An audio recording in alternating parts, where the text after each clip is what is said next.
প্রিয় প্রিয়া, তানিয়া, রিমা এবং আমাদের সকল প্রিয় নারী পাঠক শ্রোতা, আপনাদের সবাইকে আমাদের চ্যানেলে স্বাগত। আশা করি আপনারা সবাই ভালো আছেন। আপনাদের জীবনে ঘটে যাওয়া বা আপনার পরিচিত কারো জীবনের গল্প, অনুভূতি কিংবা কোনো গোপন কথা যদি আমাদের সাথে শেয়ার করতে চান, তাহলে নির্দ্বিধায় আমাদের ইমেল করতে পারেন। আপনাদের পরিচয় আমরা সম্পূর্ণ গোপন রাখব, ঠিক যেমনটা আমরা আজকের গল্পের ক্ষেত্রে করেছি। আজকের গল্পটি আমাদের একজন ফলোয়ার পাঠিয়েছেন। তিনি তার নাম প্রকাশে অনিচ্ছুক, কিন্তু চেয়েছেন তার জীবনের এই জটিল অধ্যায়টি যেন হাজারো নারীর কাছে পৌঁছায়। আমাদের অনুরোধ, গল্পটি যদি আপনাদের ভালো লাগে তাহলে অবশ্যই আমাদের চ্যানেলটি সাবস্ক্রাইব করবেন, ভিডিওটি লাইক করবেন এবং বন্ধুদের সাথে শেয়ার করবেন।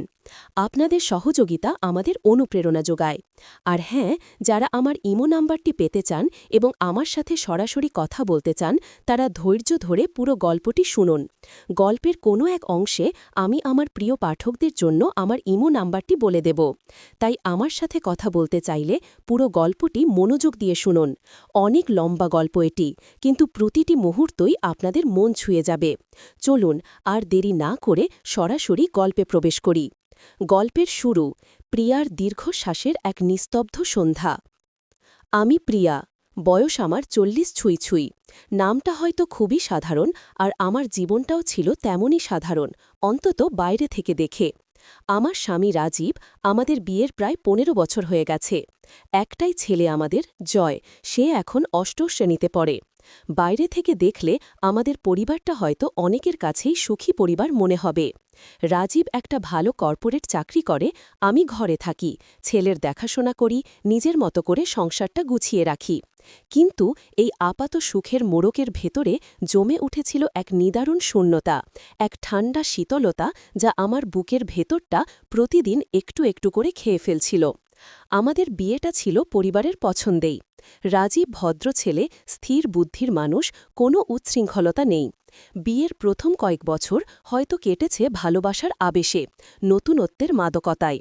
কিন্তু সেই মাদকতা কখন যেন বাষ্প হয়ে মিলিয়ে গেছে, টেরেই পাইনি। এখন আমাদের সম্পর্কটা অনেকটা অভ্যাসের মতো। সকালে ঘুম থেকে ওঠা, যার যার নিজের কাজ করা, রাতে এক বিছানায় ঘুমিয়ে পড়া, সব যেন একটা রুটিনের অংশ। এর মধ্যে আবেগ নেই, উষ্ণতা নেই, এমনকি কোনো গভীর বোঝাপড়াও আর অবশিষ্ট নেই।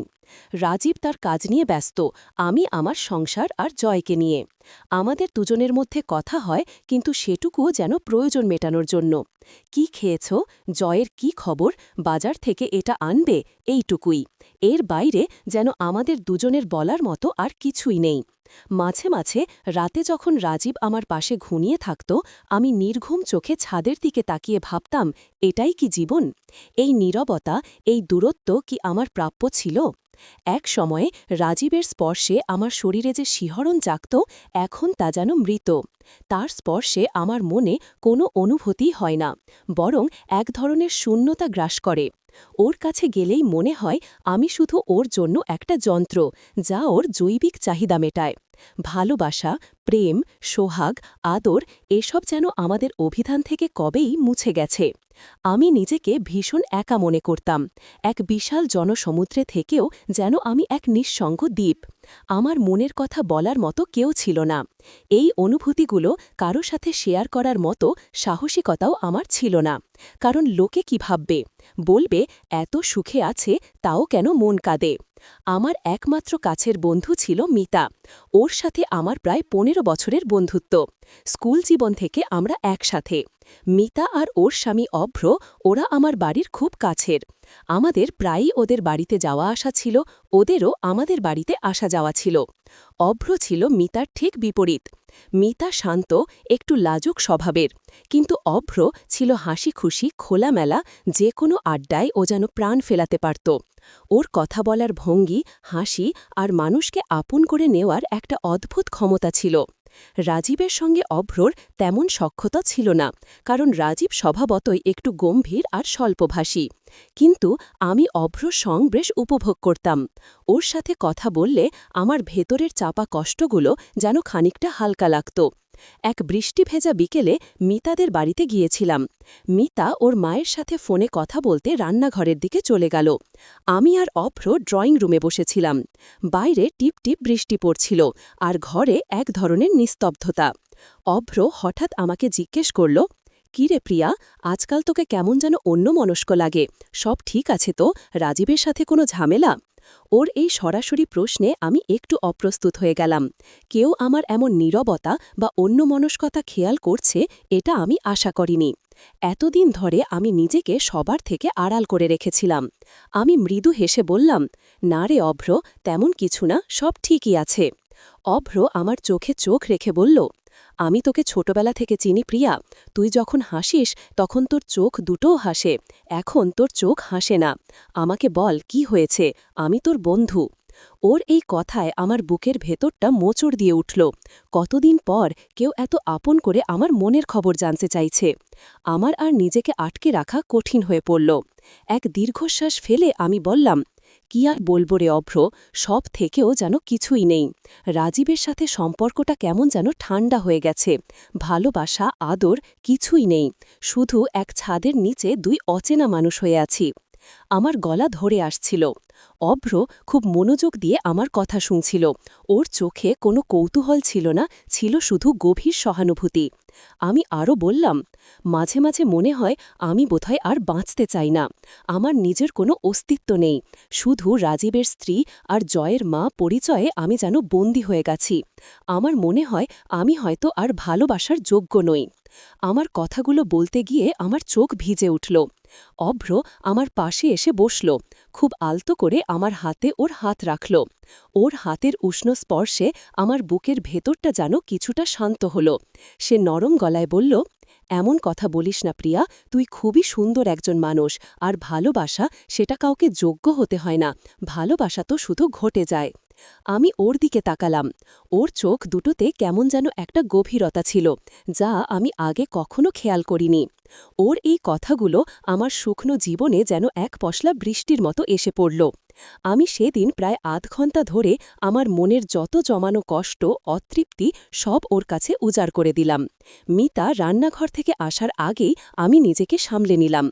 সেদিন মনে হয়েছিল অভ্র যেন আমার জন্য এক পরিত্রাতা। এরপর থেকে অভ্রর সাথে আমার একটা অদ্ভুত সম্পর্ক তৈরি হল। মিতার অজান্তেই আমাদের ফোনে কথা হতে শুরু করল। সে আমাকে টেক্সট করত, "কেমন আছিস প্রিয়া, মন ভালো আছে তো?" তার এই ছোট্ট মেসেজগুলো আমার জন্য অনেক কিছু ছিল। রাজীবের কাছ থেকে তো এমন প্রশ্নও আশা করতে পারতাম না। অভ্র আমার কথা শুনত, আমাকে পরামর্শ দিত, আর সবথেকে বড় কথা, সে আমাকে বোঝাতে পারত। সে আমাকে বলতো যে আমি যা অনুভব করছি তা সম্পূর্ণ স্বাভাবিক। এক বিবাহিত সম্পর্কের মধ্যে ভালোবাসার শূন্যতা কতটা যন্ত্রণাদায়ক হতে পারে তা সে বুঝত। একদিন অভ্র আমাকে ফোন করে বলল, "প্রিয়া, চল না আজ বিকেলে আমরা একটু দেখা করি। মিতা তো ওর বাপির বাড়ি গেছে, আর রাজীব তো ওর অফিসে ব্যস্ত। তোর মন খারাপ থাকলে একটু হেঁটে আসি চল।" আমি প্রথমে ইতস্তত করছিলাম। মিতা নেই আর আমি অভ্রর সাথে একা দেখা করব, কেমন দেখাবে? কিন্তু আমার ভেতরের শূন্যতা আর ওর প্রতি তৈরি হওয়া এক অজানা টান আমাকে সম্মতি দিতে বাধ্য করল। আমরা পাশের পার্কে দেখা করলাম। আমি তখন জানতাম না এই দেখা করাটা আমার জীবনের মোড় ঘুরিয়ে দেবে। পার্কে বসে আমরা অনেকক্ষণ গল্প করলাম। আমি ওকে বললাম আমার দাম্পত্যের প্রতিটি খুঁটিনাটি, আমার ভেতরের একাকিত্ব, আমার অবহেলিত অনুভূতিগুলোর কথা। অভ্র খুব মনোযোগ দিয়ে শুনছিল। ওর চোখে আমি সেই একই গভীর সহানুভূতি দেখতে পেলাম। যখন আমি কথা বলছিলাম তখন ওর হাত আমার হাতের উপর এসে পড়ল। এই স্পর্শটা আগের চেয়ে একটু বেশি গাঢ় ছিল, একটু বেশি উষ্ণ। আমার শরীরের ভেতর দিয়ে যেন একটা বিদ্যুৎ তরঙ্গ বয়ে গেল। আমার বুকটা কেঁপে উঠল। আমি জানি না কেন, কিন্তু আমি হাতটা সরালাম না। সে নরম স্বরে বলল, "প্রিয়া, তোর কষ্টগুলো আমি বুঝি। তোর মতো একজন সংবেদনশীল মানুষ এই অবহেলা পাওয়ার যোগ্য নয়। তোর মধ্যে যে ভালোবাসা আছে, যে আবেগ আছে, সেটাকে কেউ দেখছে না, এটা খুব দুঃখের।" ওর এই কথাগুলো আমার ভেতরের বাঁধ ভাঙা জলের মতো কান্না হয়ে বেরিয়ে আসছিল। আমি অস্ফুটে বললাম, আমার যে আর কিছুই ভালো লাগে না অভ্র, মনে হয় সব শেষ হয়ে গেছে। অভ্র আমাকে আরও কাছে টেনে নিল। ওর হাত আমার পিঠে এসে পড়ল। সে খুব আলতো করে আমার পিঠে হাত বোলাতে লাগল। ওর স্পর্শে আমার শরীরে এক অদ্ভুত শিহরণ জাগছিল। এই ধরনের স্পর্শ আমি কতদিন অনুভব করিনি। রাজীবের কাছ থেকে শারীরিক স্পর্শ ছিল শুধুই কর্তব্য, কিন্তু অভ্রর এই স্পর্শে ছিল এক গভীর মমতা, এক অসীম টান। আমি চোখ বুজে ওর সেই স্পর্শের গভীরে হারিয়ে যাচ্ছিলাম। আমার মনে হচ্ছিল এই স্পর্শ যেন আমার বহুদিনের তৃষিত মনকে শান্ত করার জন্য এসেছে। সেদিন আমরা অন্ধকার নামার আগ পর্যন্ত পার্কে বসেছিলাম। বাড়ি ফেরার পথে অভ্র আমার হাতটা শক্ত করে ধরেছিল। ওর হাতের উষ্ণতা আমার সারা শরীরে ছড়িয়ে পড়ছিল। আমি জানতাম না এটা ঠিক, কিন্তু ওর হাতটা ছাড়তেও পারছিলাম না। আমার মনে হচ্ছিল এই হাতটা যেন আমাকে এক অজানা আশ্রয় দিচ্ছে, যেখানে আমি অনেক দিন ধরে খুঁজে বেড়াচ্ছিলাম। এরপর থেকে আমাদের দেখা করার পরিমাণ আরও বাড়তে থাকল। প্রায়ই কোনো না কোনো অজুহাতে আমরা দেখা করতাম, হয়তো কোনো কফি শপে, নয়তো বিকেলে ছাদে, যখন মিতা বা রাজীব কেউ থাকত না। প্রতিবার দেখা হলে আমাদের শারীরিক নৈকট্য আরও বাড়ছিল। তোর চোখ দুটোতে কত গভীরতা, কত লুকানো ব্যথা। আমি তোর সব ব্যথা মুছে দিতে চাই। আমি তোর সব অপূর্ণতা পূরণ করতে চাই। ওর এই কথাগুলো আমার মনের গভীরে গিয়ে আঘাত করছিল। আমি জানতাম এটা ভুল, এটা মিতার প্রতি বিশ্বাসঘাতকতা, কিন্তু আমার ভেতরের অতৃপ্ত মনটা যেন ওর প্রতিটি কথায় সায় দিচ্ছিল। আমার শরীরের প্রতিটি তন্ত্রীতে এক অভূতপূর্ব শিহরণ বয়ে যাচ্ছিল। আমি নিজেকে আর আটকাতে পারছিলাম না। আমার সমস্ত বিবেক যেন সেই মুহূর্তে এক অজানা আবেগের কাছে হেরে যাচ্ছিল। ওর হাত আমার পিঠ থেকে আরও নিচে নেমে আসছিল। আমার শরীরের প্রতিটি রেখা সে যেন আপন করে নিচ্ছিল। ওর স্পর্শে আমার শরীরে এক তীব্র আকাঙ্ক্ষা জেগে উঠছিল, যা আমি আগে কখনো অনুভব করিনি। আমি জানি না কখন আমার হাত ওর শার্টের কলার ধরেছিল, আর আমি ওর আরও কাছাকাছি গিয়েছিলাম। আমাদের দুজনের নিঃশ্বাস যেন এক হয়ে যাচ্ছিল। এই সম্পর্কটা ছিল এক নিষিদ্ধ ফল খাবার মতো। এর পরিণতি কি হবে আমি জানি না, কিন্তু সেই মুহূর্তে আমার মনে হচ্ছিল এই ক্ষণিকের আনন্দটুকু আমার সব যন্ত্রণা ভুলিয়ে দিচ্ছে। ওর বাহুডোরে আমি যেন নিজেকে সম্পূর্ণ নিরাপদ মনে করছিলাম, যা আমি রাজীবের কাছে কখনো পাইনি। প্রিয় পাঠকদের জন্য আমার ইমো নাম্বার, যারা আমার সাথে সরাসরি কথা বলতে চান তারা এই নাম্বারটি টুকে নিতে পারেন, 017xxx। মনে রাখবেন, এই নাম্বারটি শুধুমাত্র ব্যক্তিগত আলোচনার জন্য। আশা করি আপনারা এর সদ্ব্যবহার করবেন। আমি জানি এই সম্পর্ক সামাজিক দৃষ্টিতে অন্যায়, পাপ, কিন্তু আমার মনের ভেতরকার শূন্যতা, অবহেলা আর একাকিত্ব আমাকে এই পথে ঠেলে দিয়েছে। অভ্র যেন আমার কাছে এক নতুন পৃথিবী খুলে দিয়েছে, যেখানে ভালোবাসা আছে, সম্মান আছে, আবেগ আছে। প্রতিবার ওর স্পর্শে, ওর ঘনিষ্ঠতায় আমি যেন আমার পুরনো মৃত সত্তাকে পেছনে ফেলে এক নতুন প্রিয়াকে আবিষ্কার করছিলাম। আমার জীবনে যে উষ্ণতা, যে আবেগ রাজীবের সাথে কখনো পাইনি, অভ্র যেন আমাকে তার চেয়েও বেশি দিচ্ছিল। এরপর থেকে আমাদের দেখা সাক্ষাৎ আরও ঘন ঘন হতে লাগল। অভ্র প্রায়ই এমন মুহূর্ত খুঁজত যখন আমরা একা হতে পারতাম, কখনো ওর বাড়িতে, কখনো অন্য কোথাও। আমাদের শারীরিক নৈকট্য ক্রমশ গভীর হচ্ছিল, কিন্তু আমরা সবসময় খেয়াল রাখতাম যাতে কোনো সামাজিক গণ্ডি অতিক্রম না হয়। প্রতিবার ওর কাছে গেলেই আমার মনের মধ্যে এক অস্থিরতা কাজ করত, একাধারে ভয় আর এক তীব্র আনন্দ। আমি জানতাম এটা ভুল, কিন্তু এই ভুলের মোহে আমি এতটাই আচ্ছন্ন হয়ে পড়েছিলাম যে সেখান থেকে বেরিয়ে আসা আমার পক্ষে সম্ভব ছিল না। ওর শরীরের গন্ধ, ওর নিঃশ্বাসের উষ্ণতা, ওর হাতের প্রতিটি ছোঁয়া আমার শরীরকে এক নতুন ভাষায় কথা বলতে শেখাচ্ছিল। আমি যেন দিনের পর দিন আরও বেশি ওর ওপর নির্ভরশীল হয়ে পড়ছিলাম। আমার দিনের শুরু হতো ওর এক টুকরো টেক্সট দিয়ে, আর শেষ হতো ওর ফোনের অপেক্ষায়। আমার পৃথিবীটা যেন এখন অভ্রকে ঘিরেই আবর্তিত হচ্ছিল। আমার ঘুমহীন রাতগুলো কাটত অভ্রর সাথে কাটানো মুহূর্তগুলোর স্মৃতিচারণ করে। রাজীবের সঙ্গে আমার দূরত্ব আরও বেড়ে গিয়েছিল। আমি এখন ওর থেকে আরও দূরে সরে থাকতাম। আমার মন জুড়ে শুধুই অভ্র। রাজীব হয়তো আমার এই পরিবর্তনগুলো খেয়াল করেনি, অথবা করলেও সে তা নিয়ে কোনো প্রশ্ন করার প্রয়োজন মনে করেনি। ওর কাছে আমার অস্তিত্বটা যেন একটা অভ্যাসের মতোই ছিল, আর এটাই হয়তো আমাকে অভ্রর দিকে আরও বেশি ঠেলে দিয়েছিল। আমি চাইতাম কেউ আমাকে দেখুক, আমার মনের ভেতরের মানুষটাকে ভালোবাসুক, আর অভ্র ঠিক সেটাই করছিল। একদিন বিকেলে অভ্র আমাকে ফোন করে বলল, প্রিয়া, আজ সন্ধ্যাবেলা তোর যদি সময় থাকে তাহলে আমার ফ্ল্যাটে আসবি, আজ আমি একা আছি। ওর এই আমন্ত্রণ আমার বুকটা কাঁপিয়ে তুলল। ফ্ল্যাট মানে সেখানে কোনো বাধা থাকবে না, কোনো লোকচক্ষুর ভয় থাকবে না। আমি জানি এই আমন্ত্রণ কিসের ইঙ্গিত দিচ্ছে। আমার মনের মধ্যে এক তীব্র দ্বন্দ্ব শুরু হল। এক পাশে আমার বিবেক, সামাজিকতা, মিতার প্রতি আমার বন্ধুত্ব, আর অন্য পাশে আমার ভেতরের তৃষিত মন, যা অভ্রর স্পর্শ, অভ্রর ভালোবাসা পাওয়ার জন্য ব্যাকুল হয়ে উঠেছিল।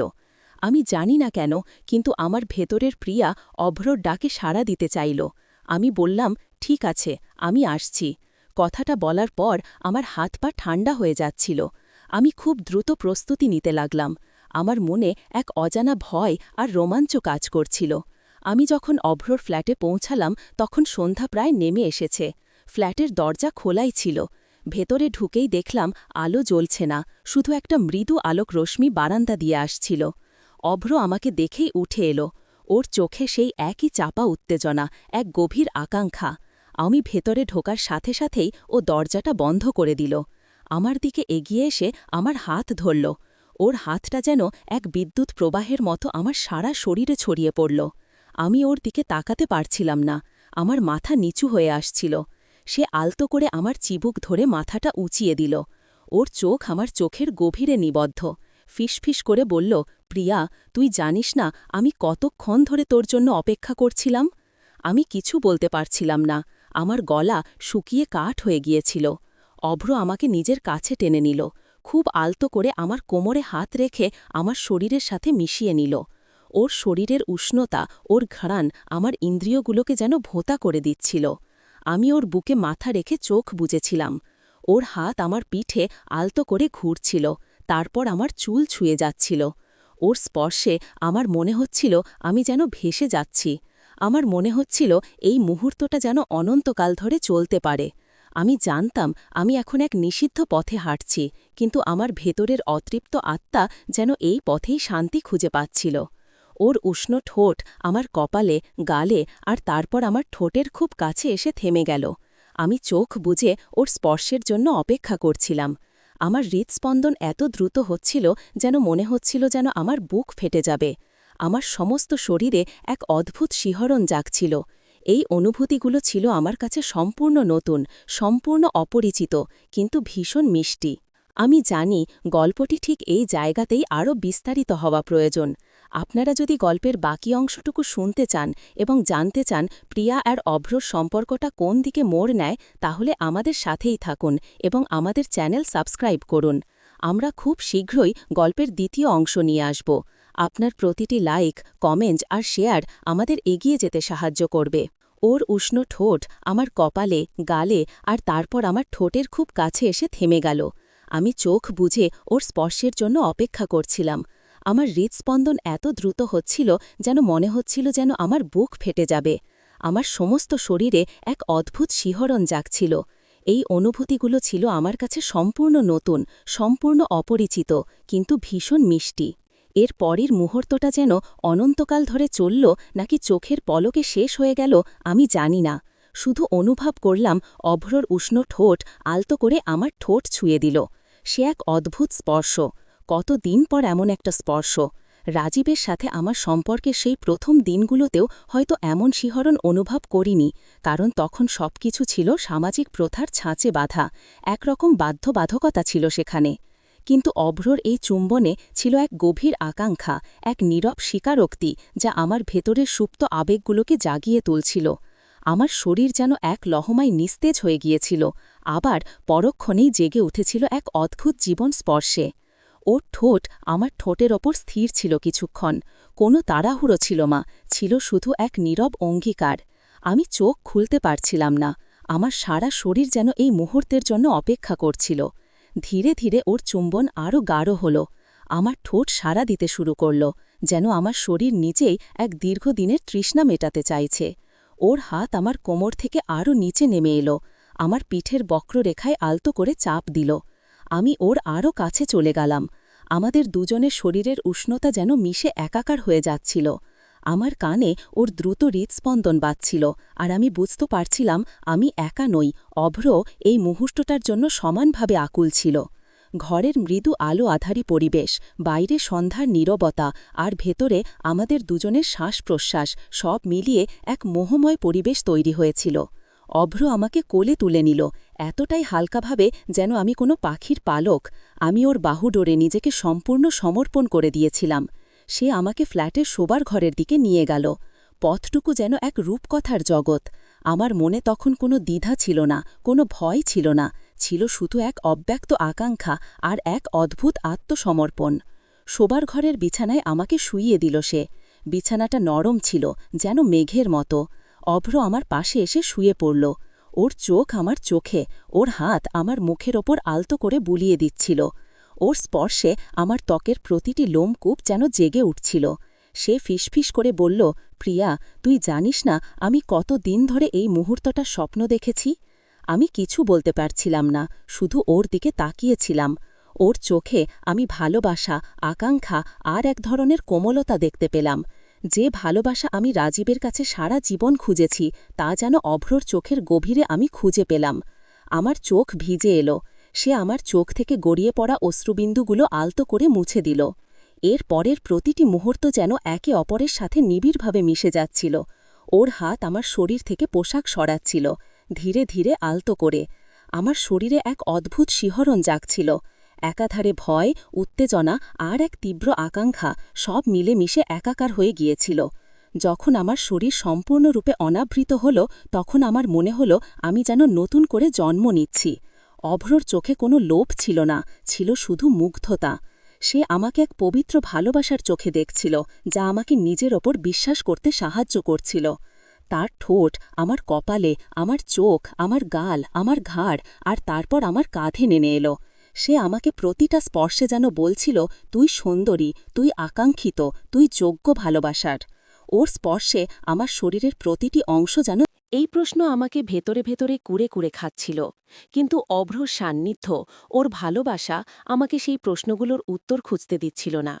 সেদিন অনেক রাতে আমি অভ্রর ফ্ল্যাট থেকে বেরিয়েছিলাম।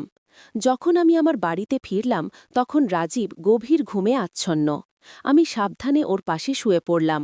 আমার শরীর তখনও অভ্রর স্পর্শের স্মৃতি বয়ে বেড়াচ্ছিল। আমার মনে হচ্ছিল আমি এক অন্য মানুষ। আমার ভেতরের এই পরিবর্তনটা রাজীবের নজরে পড়েনি, অথবা সে পড়তেও চায়নি। তার এই নীরবতা, এই উদাসীনতা হয়তো আমাকে আরও বেশি করে অভ্রর দিকে ঠেলে দিচ্ছিল। এরপর থেকে আমাদের দেখা করার মাত্রা আরও বাড়ছিল। প্রায়শই অভ্র নানা অজুহাতে আমাকে ফোন করত। কখনো মিতা বাবার বাড়ি গেলে, আবার কখনো অফিসের কাজ দেখানোর নামে। আমরা ওর ফ্ল্যাটে অথবা কোনো নির্জন কফি শপে দেখা করতাম। আমাদের সম্পর্কটা যেন এক নিষিদ্ধ নদীর মতো বয়ে যাচ্ছিল, যা যত গভীরে যাচ্ছিল ততই তার গতি বাড়ছিল। আমি অভ্রর ওপর আরও বেশি নির্ভরশীল হয়ে পড়ছিলাম। আমার সকাল শুরু হতো ওর টেক্সট দিয়ে, আর রাত শেষ হতো ওর কণ্ঠস্বর শুনে। ওর অনুপস্থিতি আমার জীবনে এক শূন্যতা তৈরি করত, যা রাজীবের উপস্থিতিতেও পূরণ হতো না। আমার কাছে অভ্র যেন ছিল এক নতুন জীবনের প্রতীক, এক নতুন প্রেমের প্রতিচ্ছবি। সে আমাকে নিজের মতো করে ভালোবাসতে শিখিয়েছিল, নিজের মূল্যবোধকে গুরুত্ব দিতে শিখিয়েছিল। দিনের পর দিন আমার অপরাধবোধ কিছুটা কমতে শুরু করল। আমি যেন নিজেকে বোঝাতে শুরু করলাম যে আমি যা করছি তা আমার প্রাপ্য। রাজীব আমাকে যে ভালোবাসা আর মনোযোগ দেয়নি, তা আমি অভ্রর কাছে খুঁজে পাচ্ছি। এই যুক্তি হয়তো আমার বিবেককে শান্ত করার জন্য যথেষ্ট ছিল না, কিন্তু আমার মনকে তৃপ্তি দিচ্ছিল। আমি মিতার সাথে স্বাভাবিকভাবে কথা বলার চেষ্টা করতাম, ওর সাথে আড্ডা দিতাম, যেন কিছুই হয়নি। কিন্তু আমার ভেতরের এক অংশ সব সময় আমাকে কুরে কুরে খেত। মিতার দিকে তাকালেই আমার মনে হতো আমি ওর প্রতি এক ভয়ঙ্কর অন্যায় করছি। একদিন মিতা আমাকে ফোন করে বলল, কিরে প্রিয়া, আজ বিকেলে আমাদের বাড়িতে আসবি? অভ্র তো আজ তাড়াতাড়ি বাড়ি ফিরছে, আর আমিও আজ বোর হচ্ছি। আমি একটু ইতস্তত করলাম। অভ্রর সাথে দেখা করতে যেতে আমার দ্বিধা হচ্ছিল, তাও মিতার সামনে। কিন্তু না বলাটাও কেমন দেখাতো। আমি বললাম, ঠিক আছে রে, আমি আসছি। বিকালে যখন মিতাদের বাড়িতে গেলাম, অভ্র ড্রয়িং রুমেই ছিল। মিতা রান্নাঘরে চা বানাচ্ছিল। অভ্রর সাথে আমার চোখাচোখি হল। ওর চোখে এক অদ্ভুত দীপ্তি ছিল, যা আমাকে এক লহমায় নিজের প্রতি আরও বেশি টানছিল। মিতার অনুপস্থিতিতে আমরা কিছু নীরব বার্তা আদান প্রদান করে নিলাম। ওর চাহনিতেই আমি ওর নীরব ভালোবাসা অনুভব করতে পারছিলাম। মিতা চা নিয়ে এলে আমরা সবাই গল্প করতে বসলাম। মিতা ওর বাপের বাড়ির গল্প বলছিল, আর অভ্র মাঝে মাঝে মজার মন্তব্য করছিল। আমি ওর দিকে তাকিয়ে মাঝে মাঝে হাসছিলাম। সেই হাসিটা যেন আমার ভেতরের এক গোপন আনন্দকে প্রকাশ করছিল। রাজীবের সাথে থাকা অবস্থায় আমার হাসি হয়তো এত প্রাণবন্ত ছিল না, কিন্তু অভ্রর উপস্থিতিতে আমি যেন নিজেকে খুঁজে পাচ্ছিলাম। আমি লক্ষ্য করলাম মিতা মাঝে মাঝে অভ্র আর আমার দিকে তাকিয়ে একটু অবাক হচ্ছিল। হয়তো আমাদের রসায়ন ওর চোখে ধরা পড়ছিল। আমি নিজেকে সংযত করার চেষ্টা করলাম, কিন্তু অভ্রর সাথে আমার এই টানটা এতটাই তীব্র ছিল যে তা লুকানো কঠিন হয়ে পড়ছিল। আমার ভেতরে এক ধরনের ভয় কাজ করছিল, যদি মিতা সব জেনে যায়। দিনের পর দিন এই লুকোচুরি খেলা আমার মানসিক চাপ বাড়াচ্ছিল। আমি অভ্রর সাথে সম্পূর্ণভাবে থাকতে চাইছিলাম, কিন্তু সমাজ, পরিবার আর মিতার প্রতি আমার বন্ধুত্ব আমাকে সেই অনুমতি দিচ্ছিল না। আমি চাইতাম অভ্র সব ছেড়ে ছুড়ে আমার কাছে আসুক, অথবা আমি সব ছেড়ে ওর কাছে যাই। কিন্তু এই চিন্তাগুলো ছিল অসম্ভব, অবাস্তব। অভ্ররও নিজস্ব জীবন ছিল, নিজস্ব পরিবার ছিল, সেও এই সম্পর্কটাকে গোপন রাখতে চাইছিল। এক বৃষ্টি ভেজা সন্ধ্যায় আমরা আবার অভ্রর ফ্ল্যাটে ছিলাম। আমাদের ভালোবাসা যেন এক নতুন গভীরতা খুঁজে পাচ্ছিল। অভ্র আমাকে বাহুডোরে নিয়ে বলল, প্রিয়া, আমি তোর ছাড়া আর কিছু ভাবতে পারি না। তুই আমার জীবনের অবিচ্ছেদ্য অংশ হয়ে গেছিস। আমি ওর বুকে মাথা রেখে বললাম, আমারও তাই মনে হয় অভ্র, কিন্তু এই লুকোচুরি আর কতদিন, আমার ভালো লাগে না। অভ্র আমার চুলে হাত বোলাতে বোলাতে বলল, আমি জানি প্রিয়া, কিন্তু কি করব বল। মিতাকে কষ্ট দিতে আমারও খারাপ লাগে। আমি ওকে ঠকাতে চাই না, কিন্তু তোকেও হারাতে চাই না। ওর কথাগুলো আমার মনে এক নতুন যন্ত্রণা জাগিয়ে তুলল। সে মিতাকে কষ্ট দিতে চায় না, তাহলে আমাকে নিয়ে কি করবে? আমি কি ওর কাছে শুধু একটা সাময়িক আকর্ষণ? এই প্রশ্নটা আমার মনকে কুড়ে কুড়ে খাচ্ছিল। আমি বললাম, তাহলে কি আমরা সারা জীবন এভাবেই থাকব, গোপন রেখে? অভ্র নীরব রইল। ওর নীরবতা আমার মনকে আরও বেশি পীড়া দিচ্ছিল। আমার মনে হলো আমি হয়তো ভুল করছিলাম। হয়তো অভ্র আমার প্রতি ভালোবাসার চেয়েও বেশি মিতার প্রতি দায়বদ্ধ। আমার ভেতরের নিরাপত্তাহীনতা আমাকে গ্রাস করতে শুরু করল। কিছুদিন পর রাজীবের অফিসে প্রমোশন হল। সে এখন আগের চেয়েও ব্যস্ত হয়ে পড়ল। তার সময় কাটত মিটিং আর কর্পোরেট ডিনারে। আমার প্রতি তার উদাসীনতা আরও বাড়ল। আমি নিজেকে আরও বেশি একা অনুভব করতে লাগলাম। জয়কেও সে আগের চেয়ে কম সময় দিত। আমাদের পরিবারটা যেন ক্রমশ ভেঙে পড়ছিল, আর আমি তা ঠেকাতে পারছিলাম না। আমার একাকিত্ব আরও বাড়লে আমি অভ্রর দিকে আরও বেশি ঝুঁকে পড়লাম। অভ্র আমার এই শূন্যতাকে পূরণ করার চেষ্টা করছিল, কিন্তু আমার ভেতরের প্রশ্নটা থেকেই গিয়েছিল। অভ্র কি আমাকে সত্যিই ভালোবাসে, নাকি কেবল আমার দুর্বলতার সুযোগ নিচ্ছে? এই প্রশ্ন আমাকে রাতে ঘুমোতে দিত না।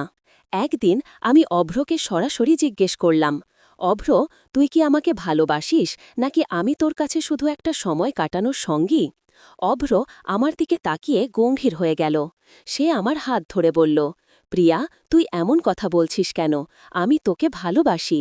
তোর সাথে আমার যে সম্পর্ক তা গভীর, এটা শুধু শারীরিক আকর্ষণ নয়। আমি বললাম, তাহলে কেন তুই মিতাকে ছাড়তে পারছিস না? কেন আমরা এভাবে লুকিয়ে আছি? অভ্রর চোখ ছলছল করে উঠল। সে বলল, এটা এত সহজ নয় প্রিয়া। মিতার সাথে আমার অনেক দিনের সম্পর্ক, আমাদের একটা পরিবার আছে। সমাজ কি বলবে, লোকে কি ভাববে? ওর কথাগুলো আমার মনকে আঘাত করল। তাহলে কি সমাজ আর লোক লজ্জার ভয়ে সে আমাকে ছেড়ে দেবে? আমার ভালোবাসা কি তার কাছে এতই মূল্যহীন? আমার চোখ ভিজে উঠল। আমি ওর হাত সরিয়ে নিলাম। আমার আর তোর কাছে কিছু শোনার নেই অভ্র, আমি বললাম। আমি আর এই লুকোচুরি করতে পারব না। আমাকে হয় তুই পুরোপুরি আপন করে নে, নয়তো ছেড়ে দে। আমার এই কথায় অভ্র চুপ করে গেল।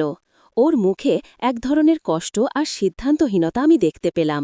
সেই মুহূর্তে আমি বুঝলাম অভ্র হয়তো আমাকে ভালোবাসে, কিন্তু সে মিতাকে ছেড়ে আমার সাথে একটা নতুন জীবন শুরু করার সাহস রাখে না। আমি যেন এক অদৃশ্য দেয়ালে ধাক্কা খেলাম। আমি সেদিন অভ্রর ফ্ল্যাট থেকে রাগ করে বেরিয়ে এলাম। আমার মন খারাপ ছিল, কিন্তু তার চেয়েও বেশি ছিল এক ধরনের হতাশা। আমি কি তাহলে ভুল করছিলাম? এই সম্পর্কটা কি আমার জন্য শুধু আরও বেশি যন্ত্রণা বয়ে আনবে? বাড়িতে ফিরে এসে আমি নিজেকে ঘরে বন্ধ করে ফেললাম। জয় আমার ঘরে এসে নক করছিল, কিন্তু আমি ওর সাথেও কথা বলতে পারছিলাম না। পরের কয়েকদিন অভ্র আমাকে বারবার ফোন করছিল, টেক্সট করছিল, কিন্তু আমি তার কোনো উত্তর দিচ্ছিলাম না। আমি ওকে এড়িয়ে চলতে লাগলাম। আমার মনে হচ্ছিল এই সম্পর্কটা থেকে আমার বেরিয়ে আসা উচিত, কিন্তু আমার মন তো অভ্রকে ছাড়তে চাইছিল না। আমি ওর স্পর্শ, ওর কথা, ওর উপস্থিতি সবকিছু ভীষণভাবে মিস করছিলাম। একদিন সকালে মিতা আমাকে ফোন করে বলল, কিরে প্রিয়া, আজকাল তোকে কেমন যেন দেখা যায়। অভ্রও আজকাল কেমন অন্যমনস্ক, সব ঠিক আছে তো? তোদের মধ্যে কোনো ঝামেলা হয়েছে? মিতার এই প্রশ্নে আমার বুকটা কেঁপে উঠল। আমি জোর করে হাসার চেষ্টা করলাম। না রে, এমন কিছু না, রাজীবের অফিসের টেনশন আর জয়ের স্কুল নিয়ে একটু ব্যস্ত আছি। মিতা আমার কথা বিশ্বাস করল বলে মনে হলো না। সে বলল, তোর চোখ দেখে মনে হচ্ছে তুই মিথ্যে বলছিস। তুই আমার বন্ধু প্রিয়া, তোর মন খারাপ হলে আমাকে বলতে পারিস। মিতার এই কথাগুলো আমার বিবেককে আরও বেশি নাড়া দিল। আমি ওর সাথে এমন একটা মিথ্যে সম্পর্ক চালিয়ে যাচ্ছি, আর সে আমাকে নিজের বন্ধু ভেবে সান্ত্বনা দিচ্ছে। আমার ভেতরে এক তীব্র অপরাধবোধ জন্মাল।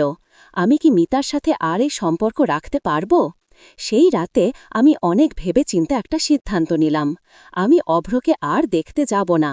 মিতার প্রতি অন্যায় করা আমি আর মেনে নিতে পারছিলাম না। কিন্তু অভ্রর অনুপস্থিতি আমার জীবনকে আরও বেশি শূন্য করে দিচ্ছিল। আমি এক অস্থিরতার মধ্যে দিন কাটাচ্ছিলাম। সপ্তাহে খানেক পর একদিন অভ্র আমার বাড়িতে এলো। আমি তখন রান্নাঘরে ছিলাম, মিতা ওর সাথে ছিল না। ওকে দেখে আমি অবাক হলাম। সে আমার কাছে এসে বলল, প্রিয়া, তুই এমন কেন করছিস? তুই আমার ফোন ধরছিস না, টেক্সটের উত্তর দিচ্ছিস না। আমি শক্ত হবার চেষ্টা করে বললাম, আমি আর এই সম্পর্কটা রাখতে চাই না অভ্র, এটা ভুল। অভ্র আমার হাত ধরল। ওর চোখে এক গভীর কষ্ট। সে বলল, আমি জানি প্রিয়া, কিন্তু আমি তোকে ভালোবাসি। তুই চলে গেলে আমি বাঁচব না। ওর এই কথাগুলো আমার মনকে দুর্বল করে দিচ্ছিল। আমি ওর হাত সারিয়ে নিলাম। তুমি মিতাকে ঠকাতে পারছো না, তাই না? তাহলে আমাকে কেন মিথ্যে প্রতিশ্রুতি দিচ্ছ? অভ্র বলল, এটা মিথ্যেময় প্রিয়া, আমি সত্যিই দ্বিধায় আছি। মিতাকে ছেড়ে আমি তোর সাথে থাকতে চাই, কিন্তু সমাজের ভয়ে আমি পা বাড়াতে পারছি না। তাহলে তুমি আমাকে মুক্তি দাও অভ্র, আমি বললাম। আমি আর এই অনিশ্চয়তার মধ্যে থাকতে পারব না। অভ্রর চোখ ভিজে উঠল। সে আমার হাত ছেড়ে দিল।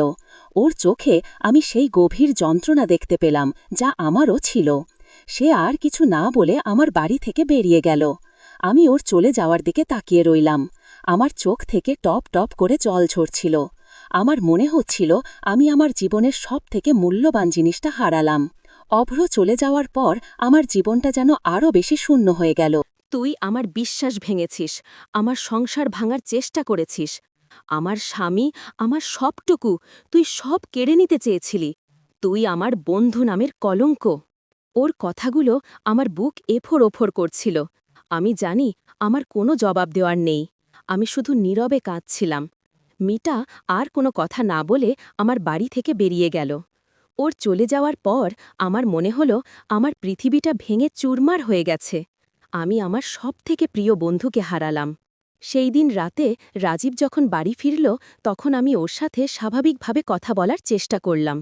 কিন্তু মিতার কথাগুলো আমার কানে বাজছিল। আমি জানতাম এই গোপন পাপটা আমাকে আর ভেতরে ভেতরে কুড়ে খেতে দেবে না। আমার মনে হলো আমার রাজীবের কাছেও সব বলা উচিত। কিন্তু ওর প্রতিক্রিয়া কি হবে? সে কি আমাকে ছেড়ে দেবে? আমার ছেলেকে নিয়ে কি হবে? এই চিন্তাগুলো আমাকে গ্রাস করছিল। পরের কয়েকটা দিন আমি এক তীব্র মানসিক যন্ত্রণার মধ্যে দিয়ে কাটালাম। মিতা আমাকে ফোন করেনি, অভ্রও করেনি। আমার জীবনটা যেন এক নিদারুণ শূন্যতায় ভরে গিয়েছিল। আমি জানি আমি যা করেছি তার পরিণতি আমাকে ভোগ করতেই হবে। একদিন বিকেলে রাজীব অফিস থেকে ফিরলে আমি ওকে বললাম, আমার তোমার সাথে কিছু কথা আছে রাজীব। রাজীব আমার দিকে তাকালো। ওর মুখে এক ধরনের বিরক্তি ছিল। কি হয়েছে, কোনো সমস্যা? ওর এই উদাসীনতা আমার মনকে আরও বেশি কষ্ট দিচ্ছিল। আমি গভীর শ্বাস নিয়ে বললাম, আমি তোমার সাথে মিথ্যে বলেছি, আমি তোমাকে ঠকিয়েছি। রাজীবের মুখটা গম্ভীর হয়ে গেল। কি বলছো তুমি? আমি ওকে সব বললাম, অভ্রর সাথে আমার সম্পর্কের কথা, আমার একাকিত্ব, আমার ভেতরের শূন্যতা, সব উজাড় করে দিলাম। আমার কথাগুলো বলতে বলতে আমার চোখ থেকে অনবরত জল ঝরছিল। রাজীব নীরব হয়ে আমার কথা শুনছিল। ওর মুখে কোনো রাগ ছিল না, ছিল শুধু এক শীতল নীরবতা। আমার কথা শেষ হলে রাজীব দীর্ঘশ্বাস ফেলল। আমি কি এতই খারাপ স্বামী, প্রিয়া? তুমি আমাকে কেন একবারও বলতে পারোনি যে তোমার এত কষ্ট হচ্ছে? ওর এই প্রশ্ন আমাকে আরও বেশি কষ্ট দিল। আমি বললাম, আমি বলতে চেয়েছিলাম, কিন্তু তুমি তো কখনো আমার দিকে তাকাওনি। আমার মন খারাপ হলে তুমি কখনো জিজ্ঞেস করনি। তুমি তোমার কাজ নিয়েই ব্যস্ত ছিলে। রাজীব হতাশ হয়ে বলল, তাহলে কি তুমি আমাকে ছেড়ে অভ্রর কাছে চলে যাবে? আমি বললাম, না, অভ্রও আমাকে ছেড়ে চলে গেছে। আমি জানি না এখন আমার কি হবে। আমি শুধু জানি আমি আর এই মিথ্যাটা বয়ে বেড়াতে পারব না। রাজীব কিছুক্ষণ নীরব রইল, তারপর বলল, আমাদের সম্পর্কের এই দূরত্ব হয়তো আমারও ভুল ছিল, প্রিয়া। আমি হয়তো তোমাকে সময় দিতে পারিনি, তোমার মন বুঝতে পারিনি। কিন্তু তুমি যা করেছ তা আমার জন্য মেনে নেওয়া খুব কঠিন। আমি ওর কথাগুলো শুনে আরও বেশি হতাশ হলাম। ও আমাকে ক্ষমা করতে পারছিল না।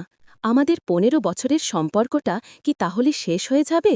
জয়ের কথা মনে পড়তেই আমার বুকটা কেঁপে উঠল। সেই রাতে রাজীব অন্য ঘরে ঘুমাল। আমার মনটা আরও বেশি ভারাক্রান্ত হয়ে উঠল। আমি জানি আমার ভুলের শাস্তি আমাকে পেতেই হবে, কিন্তু এই শাস্তিটা এতটা কঠিন হবে আমি ভাবিনি। পরের কয়েকটা দিন রাজীবের সাথে আমার কোনো কথা হয়নি। আমরা যেন একই ছাদের নিচে দুই অচেনা মানুষ হয়েছিলাম। জয়ও আমাদের এই নীরবতা খেয়াল করছিল। তার ছোট মনে কি চলছে আমি জানি না। আমার অপরাধ বোধ আমাকে আরও বেশি কুড়ে খাচ্ছিল। একদিন রাতে রাজীব আমাকে তার ঘরে ডাকল। আমি ওর ঘরে গেলাম। সে খাটে বসেছিল। তার মুখে এক ধরনের চিন্তা আর কষ্ট। সে বলল, প্রিয়া, আমি অনেক ভেবেছি, আমরা কি একবার নতুন করে চেষ্টা করতে পারি না? আমি অবাক হয়ে ওর দিকে তাকালাম। নতুন করে? রাজীব বলল, হ্যাঁ, আমি জানি তুমি যা করেছ তা ক্ষমা করা কঠিন, কিন্তু আমাদের জয় আছে, আমাদের ১৫ বছরের সম্পর্ক আছে। আমারও তো ভুল ছিল। আমি যদি তোমাকে সময় দিতাম, তোমার কথা শুনতাম, তাহলে হয়তো এমনটা হতো না। আমরা কি একবার এই সম্পর্কটা বাঁচানোর চেষ্টা করতে পারি না, জয়ের জন্য? ওর কথাগুলো আমার মনকে কিছুটা স্বস্তি দিল। রাজীবের এই পরিবর্তন আমার কাছে অপ্রত্যাশিত ছিল। আমি ওর দিকে তাকালাম। ওর চোখে আমি এক ধরনের আকুতি দেখতে পেলাম। আমি জানতাম এই পথটা সহজ হবে না। মিতার সাথে আমার বন্ধুত্ব শেষ হয়ে গেছে। অভ্র আমার জীবন থেকে চলে গেছে। আমি একা হয়ে গেছি। কিন্তু রাজীব আমাকে একটা সুযোগ দিচ্ছিল। আমি বললাম, আমি জানি না রাজীব, আমি কি তোমাকে আবার বিশ্বাস করাতে পারব? রাজীব আমার হাত ধরল। আমি জানি সময় লাগবে, কিন্তু আমরা একসঙ্গে চেষ্টা করব। আমি তোমাকে আবার ভালোবাসতে চাই, তোমাকে খুশি রাখতে চাই। আমার চোখ ভিজে উঠল। আমি জানি না আমাদের সম্পর্কটা ঠিক হবে কিনা, কিন্তু রাজীবের এই চেষ্টা আমাকে এক নতুন আশা দিচ্ছিল। আমি ওর হাত ধরেছিলাম, আর সেই মুহূর্তে আমার মনে হলো হয়তো এখনও সব শেষ হয়ে যায়নি। হয়তো আমি আমার জীবনটা আবার নতুন করে শুরু করতে পারব, জয়ের জন্য আর রাজীবের জন্য। কিন্তু এই পথটা যে কত কঠিন হবে তা আমি তখনও জানতাম না। আমার মনের ভেতরে অভ্রর স্মৃতি, মিতার প্রতি অপরাধবোধ, এই সব আমাকে প্রতিনিয়ত যন্ত্রণা দিত। রাজীবের সাথে সম্পর্কটা নতুন করে গড়ে তোলার চেষ্টাটা ছিল এক বিশাল চ্যালেঞ্জ। আমরা একসঙ্গে কাউন্সেলিং শুরু করলাম। কাউন্সেলর আমাদের দুজনের কথা শুনতেন, আমাদের সমস্যাগুলো বোঝার চেষ্টা করতেন। রাজীব তার ভুলগুলো বুঝতে পারছিল, আর আমিও আমার ভেতরে জমে থাকা কষ্টগুলো প্রকাশ করতে পারছিলাম। প্রথম প্রথম রাজীবের সাথে কথা বলতে আমার কষ্ট হতো। ওর স্পর্শ আমি সহজে মেনে নিতে পারতাম না। অভ্রর সাথে কাটানো মুহূর্তগুলো আমাকে তাড়িয়ে বেড়াত। কিন্তু ধীরে ধীরে সময় যত এগিয়ে যাচ্ছিল, ততই আমাদের মধ্যেকার দূরত্ব কমতে শুরু করল। রাজীব আগের চেয়ে বেশি সময় দিতে শুরু করল। আমার সাথে গল্প করত, আমার পছন্দের কাজগুলো করত। আমি ওর চোখে ভালোবাসা দেখতে পাচ্ছিলাম, যা আগে কখনো দেখিনি। জয়ের জন্য এই পরিবর্তনটা খুব জরুরি ছিল। সে আবার হাসতে শুরু করল, আমাদের দুজনের সাথে সময় কাটাতে শুরু করল। ওর হাসিমুখ দেখে আমার মনে কিছুটা শান্তি আসত, কিন্তু মিতার শূন্যতা আমার জীবনে রয়ে গিয়েছিল। আমি ওকে বারবার ফোন করেছিলাম, টেক্সট করেছিলাম, কিন্তু সে আমার কোনো উত্তর দেয়নি। আমি জানি আমার করা অন্যায়টা এতটাই গুরুতর যে মিতা আমাকে কখনো ক্ষমা করতে পারবে না। আমি অভ্রর সাথেও আর যোগাযোগ করিনি। আমার জীবনের সেই অধ্যায়টা আমি বন্ধ করে দিতে চেয়েছিলাম, কিন্তু মাঝে মাঝে রাতে যখন আমি একা থাকতাম, অভ্রর স্মৃতি আমাকে পীড়া দিত। ওর স্পর্শ, ওর কথা, ওর ভালোবাসা সব যেন আমার মনকে তাড়িয়ে বেড়াত। আমি জানি আমি অভ্রকে ভালোবাসতাম, কিন্তু সেই ভালোবাসাটা ছিল এক নিষিদ্ধ ভালোবাসা, যা আমার জীবনে অনেক যন্ত্রণা এনেছিল। দিনের পর দিন, মাস থেকে মাস, বছর গড়িয়ে গেল। রাজীবের সাথে আমাদের সম্পর্কটা অনেকটাই স্বাভাবিক হয়ে এসেছে। আমরা একে অপরকে বোঝার চেষ্টা করছি, একে অপরের প্রতি সম্মান দেখাচ্ছি। আমাদের জীবনে ভালোবাসা হয়তো আগের মতো উচ্ছল নয়, কিন্তু তাতে এক ধরনের গভীর বোঝাপড়া আর নির্ভরতা তৈরি হয়েছে। জয় এখন অনেক বড় হয়েছে, সে এখন কলেজে পড়ে। সে জানে না আমাদের জীবনের এই জটিল অধ্যায়ের কথা। আমরা তাকে জানাতে চাইনি। আমি এখন 40 পেরিয়ে 45 ছুঁই ছুঁই। আমার জীবন এখন অনেকটাই শান্ত, কিন্তু আমার মনের গভীরে সেই অশান্তির কালো ছায়া এখনও রয়ে গেছে। মিতার সাথে আমার আর কখনো দেখা হয়নি, কথা হয়নি। আমি জানি না সে কেমন আছে, অভ্র কেমন আছে। এই অপরাধ বোধটা আমার সঙ্গে চিরকাল থাকবে। আমি জানি আমি যা করেছি তা ক্ষমাযোগ্য নয়, কিন্তু জীবন থেমে থাকে না। মানুষকে তার ভুলের মাসুল গুনতে হয়, আর আমি সেই মাসুল গুনছি প্রতিটা মুহূর্তে। আমার এই গল্পটা হয়তো অনেক নারীর জীবনের প্রতিচ্ছবি হতে পারে।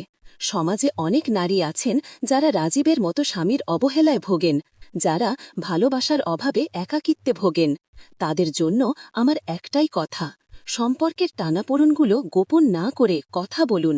সঠিক সময় কথা বললে হয়তো অনেক ভুল এড়ানো যায়।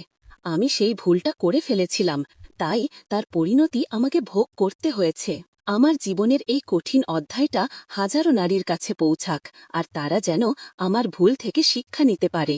ভালোবাসা খুঁজে নেওয়া অন্যায় নয়, কিন্তু সেই ভালোবাসা যদি অন্যের জীবন, অন্যের সম্পর্ককে ভেঙে দেয়, তাহলে তা শেষ পর্যন্ত শুধু কষ্টই দেয়।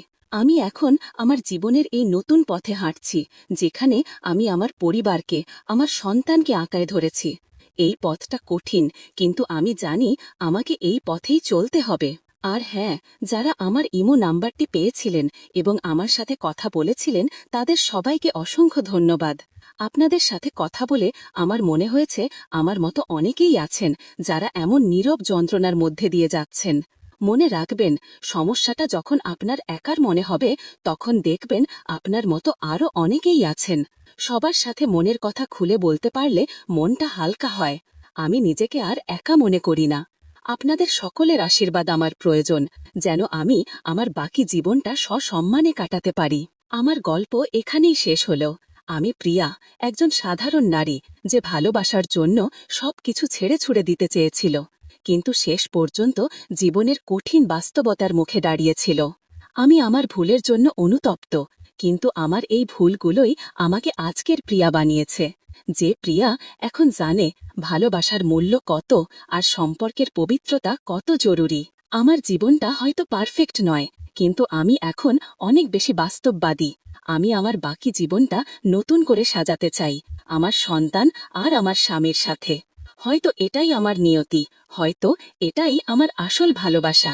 এই গল্পটা লেখার সময় আমার বুকের ভেতরের সব কষ্টগুলো যেন নতুন করে উঠে আসছিল। প্রতিটি শব্দ, প্রতিটি বাক্য আমার জীবনের প্রতিটি মুহূর্তের প্রতিচ্ছবি। কিন্তু অভ্রর সান্নিধ্য আমাকে এই প্রশ্নগুলোর উত্তর খুঁজতে দিচ্ছিল না। সে আমাকে তার ভালোবাসার জালে এতটাই জড়িয়ে ফেলেছিল যে আমি যেন সেই জাল থেকে বেরিয়ে আসার পথ খুঁজে পাচ্ছিলাম না। দিনের পর দিন অভ্রর সাথে আমার সম্পর্ক আরও বেশি গভীর হচ্ছিল। আমরা লুকোচুরি করে দেখা করতাম, ঘণ্টার পর ঘণ্টা ফোনে কথা বলতাম। আমার জীবনটা যেন এখন অভ্রকে ঘিরেই আবর্তিত হচ্ছিল। রাজীবের প্রতি আমার উদাসীনতা আরও বাড়ছিল। সে হয়তো আমার এই পরিবর্তনগুলো খেয়াল করেনি, অথবা করলেও সে তা নিয়ে কোনো প্রশ্ন করার প্রয়োজন মনে করেনি। তার এই নীরবতা, এই উদাসীনতা আমাকে আরও বেশি করে অভ্রর দিকে ঠেলে দিচ্ছিল। কিন্তু এই গোপন সম্পর্কের একটা পরিণতি তো ছিলই। মিতা, আমার সবথেকে কাছের বন্ধু, সে একদিন ঠিকই আমার ভেতরের এই লুকানো সত্যিটা জানতে পারল। যখন আমি তাকে সব খুলে বললাম, তখন ওর চোখে যে ঘৃণা আর কষ্ট আমি দেখেছিলাম, তা আমি জীবনে ভুলতে পারব না। ওর একটা চড় আমার গালে নয়, আমার বিবেকে আঘাত করেছিল।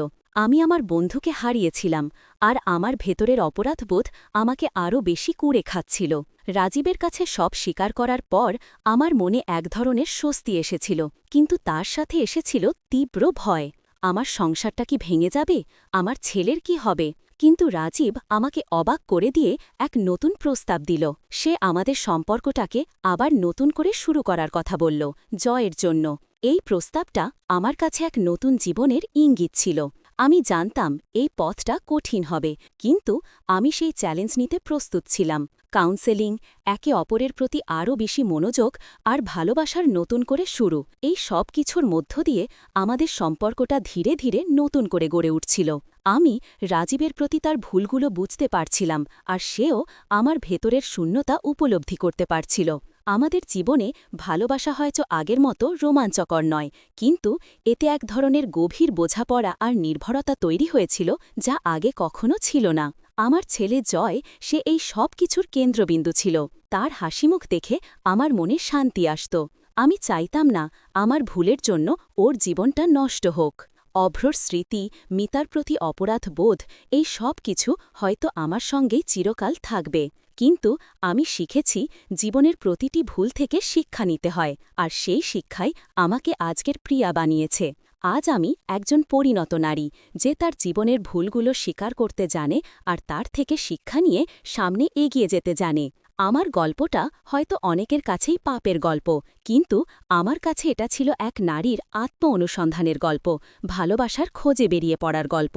আমি এখন জানি সত্যিকারের ভালোবাসা লুকিয়ে থাকে সম্পর্কের গভীরে, একে অপরের প্রতি বিশ্বাস আর শ্রদ্ধায়। আর সেই ভালোবাসা অর্জন করতে হলে নিজের ভেতরের সব দ্বিধা আর লোভকে জয় করতে হয়। আমার জীবনে যে ঝড় বয়ে গিয়েছিল তা আমাকে ভেঙে দিয়েছিল, কিন্তু আবার নতুন করে গড়েও তুলেছিল। আমি এখন অনেক বেশি শান্ত, অনেক বেশি বাস্তববাদী। আমি জানি জীবনটা সরল নয়, কিন্তু প্রতিটি চ্যালেঞ্জই আমাদের কিছু না কিছু শেখায়।